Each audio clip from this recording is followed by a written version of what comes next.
Heyo everybody, Haku here with my live reaction or read-through for Marriage Toxin Chapter 102. Very excited to read. Who knows how long it'll be. I guess I gotta get used to doing short Marriage Toxin videos now that I'm caught up, just one chapter at a time. It was really nice last week because it seems like now we're going to take all these characters that we had spent all the series establishing and we're going to start bringing them back, because before we would introduce them, we would develop them. I love all the characters in Marriage Toxin, but as much as I love them, I would love them and then it's like, okay, you're going to maybe see a cameo here and there for a while. You're not going to see a lot more of them, but now we actually get to go back and spend more time with these characters and flesh out the existing cast even more. And we're starting off by having Arashiyama come back to spend time and be part of a sort of new Himekawa arc, it seems, which is exciting. I think that Himekawa was, especially of the characters introduced so far, she was a character that got like a half dozen chapters maybe to be part of the story, and then it was like we really barely saw her after that. So for something that happened so briefly and so long ago, I think that she needed the best reintroduction. How do you get the people reading to really care about her again? And they spent an entire chapter showing us her life, her struggles, and I think it was really well done. So we got all of that last week. I'm excited to see Arashiyama back as well, how they're going to interact. You know, eventually Gero and Kinosaki are going to be folded back into whatever the crux of this arc is going to be. Do you think, are the members of Gero's family, I think they were 5 or 6 that were called in, matching the 5 or 6 marriage candidates, are they going to serve as the antagonists here? And if so, since we're bringing in both Arashiyama and Himekawa, are we going to have 2 of them serving as 2 antagonists here? But either way, let's while I'm asking rhetorical questions, let's just read. Of course, I can't show it on screen without getting in trouble, so we just have a volume cover up there. I'm still using the volume 1 cover just because I think it's nice. I think it's fitting. Or wait, is this volume 1? I don't remember. I think it is, but it's nice, it's fitting, we got the main characters there. I'm leaving this one for right this second. Maybe I'll switch it out next week to one of the others. We still don't have a volume 11 cover revealed to us yet. So we have, she comes with her brilliant little hamsters, of course. Altered lineage amplified, stellar hamster shower. I love just this crazy wild opening with Arashiyama. I'm the hamster user, Kimie Arashiyama. Hamster user? I've never heard of that one before. She doesn't seem like the bad sort, though. Is this really going to work? Well, she did set a really low fee, and we have 10,000 yen a day. Nice to meet you. I'm Himekawa Kyoko. I'll get right down to business then. I hired you to hold it. She holds up a hand. I may indeed be a fledgling specialist. Look at the little Sirius. But I'm no pushover, you hear. I want the full scoop, no sugarcoating. So spill it. What's your story? Wow, you got the biggest heart. We have her and both of the Sirius crying. You've done so much for others, even going so far as to sacrifice your own well-being. That's it. I'm calling you Kyoko-ne from now on, okay? And of course I'm accepting the job. I really love Arashiyama. She has like one of the best personalities in the series. Sure, I look forward to working with you, Arashiyama-san. Just call me Kimie. Kimie-san. Now that that's settled, let me tell you all about the job. Do you know the treasure hunter called Dangerous Takarazuka? Yep, he goes on TV and runs a museum, right? I went deep into the jungle and found real buried treasure. I watch his specials all the time. Yes, at least that's who he is to the public. In the underworld, this is Mr. Takarazuka, or this Mr. Takarazuka is known as the King of Plunder. He robs the vulnerable, taking away their dearest treasures, then twists the truth into some kind of exciting adventure to mask his plunder as legitimate. The Dangerous Museum, where he serves as the director, holds captive a great number of treasures, all crying in pain. Whoa, I had no idea. Our target for this operation is one of the treasures trapped in that so-called museum. If I could see him, and we go into a flashback of somebody confined to a bed. Just one last time, even for a moment, I'd have no regrets. The solid gold crew cut bust, a bust in the likeness of her husband, made by the famous sculptor Katahara Tadashi. She inherited the statue after her husband's death, but it was seized by dangerous Takarazuka. I have to get it back for her, no matter what. And I love the picture they have here of them. She doesn't have long to live. However, look at Arashiyama's face, it's so cute.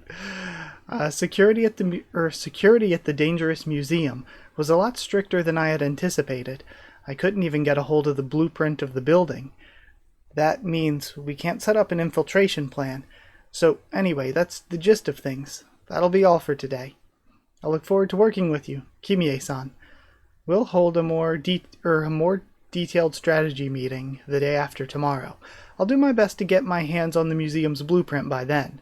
Gotcha. I'm excited to work with you too. And then her skirt catches on the chair, and she goes falling and gets caught. Jeez.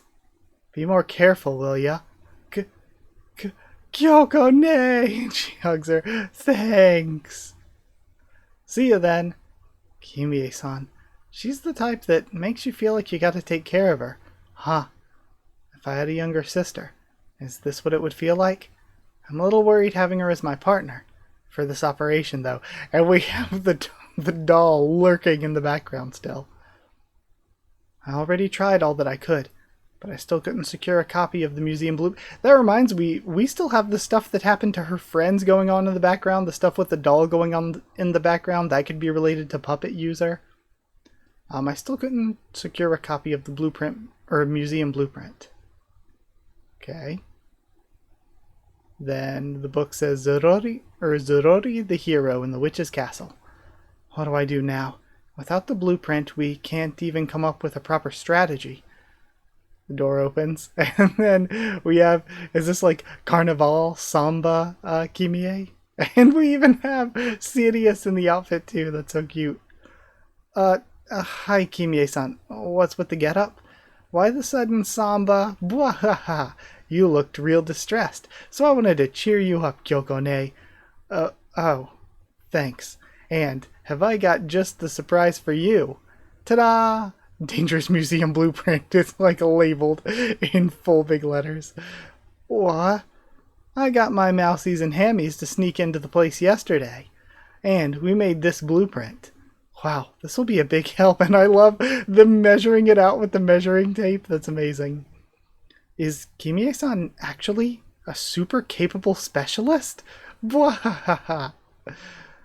But it looks like it's gonna be extremely dangerous. Sorry, I was just distracted because the English sound effect text is bwahaha, but the Japanese sound effect text is gahahaha.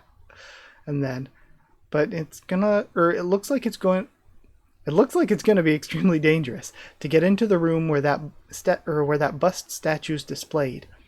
The security's mega tight, beast level tight. There are guards all around 24/7. It's going to be tough, like full-on ugly crying tough. And then we have Pippa Beep from her phone. Huh? Payment. We haven't even started the operation. Thank you. Now that I have this blueprint, I'm good to go. I'll be taking on the rest of this operation on my own. Hey, wait, going at this alone is crazy. I just paid you the last of my money, and this next stage definitely warrants a separate payment. Kimie-san? You're kind and cheerful, she thinks, and honestly, too good to work with the likes of me. I can't let such a nice young lady face this kind of danger. Kyoko-ne, don't you hold back on me. Then, I love this panel of the two of them. Why? 'Cause I can tell. Truth is, you're in a tight spot, aren't you? I went through something similar recently. Someone tried to kill me, and I almost died. But a certain person risked his life to save me. And I know, to address the elephant in the room, the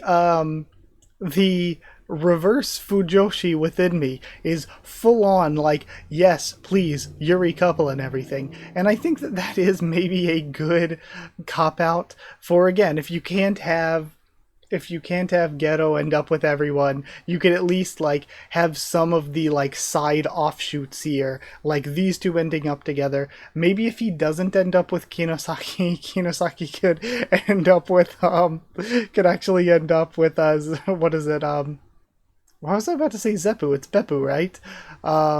Can actually end up with Leo Beppu. So maybe there's that. That's how you deal with some of them not ending up together, is introduce some other characters for them to end up with. But I don't know. I still think, you know, meta story-wise, it feels most likely that Geto ends up with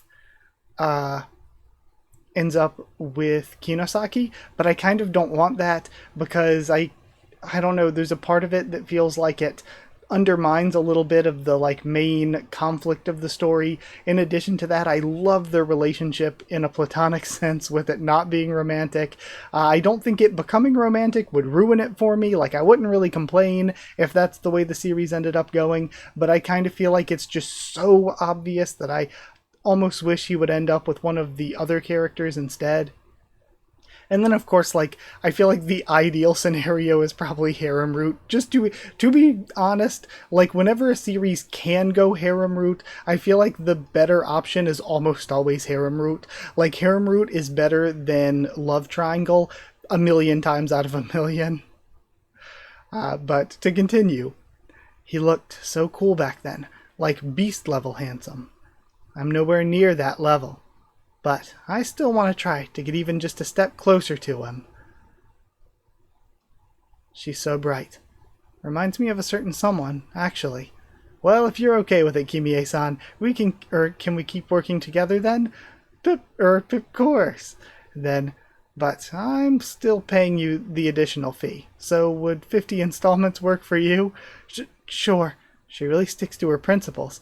Onward the duo and the hamsters march. This is amazing. I actually kind of love taking this step away from the main characters and like kind of having Arashiyama and Himekawa be the main characters for a little while, because last week was, I said, a great reintroduction for Himekawa, making us really care for a character that we had barely gotten to see, like care for her even more, because for what little we did get to see at the beginning of the series, she was really good, but the reintroduction helped with that.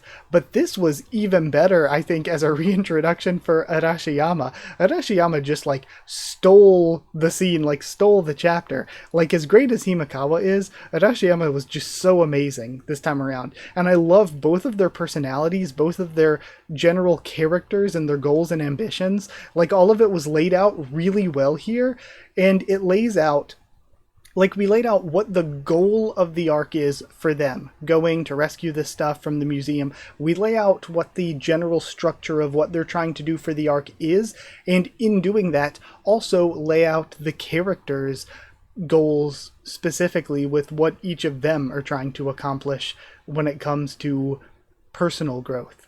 So again, very good chapter on like multiple different levels. I think that is an extremely good one. This might be one of my favorite chapters in the series so far, just because I love how different it is in not focusing on our typical main characters, which is something we don't typically cut away from them for like a full chapter, especially. Like, there are parts where we got a little bit of focus on other characters, like seeing from other characters' perspectives, spending maybe like half chapter with other characters, but to spend a full chapter in the heads and in the minds and in the experiences of these other characters is really refreshing and cool.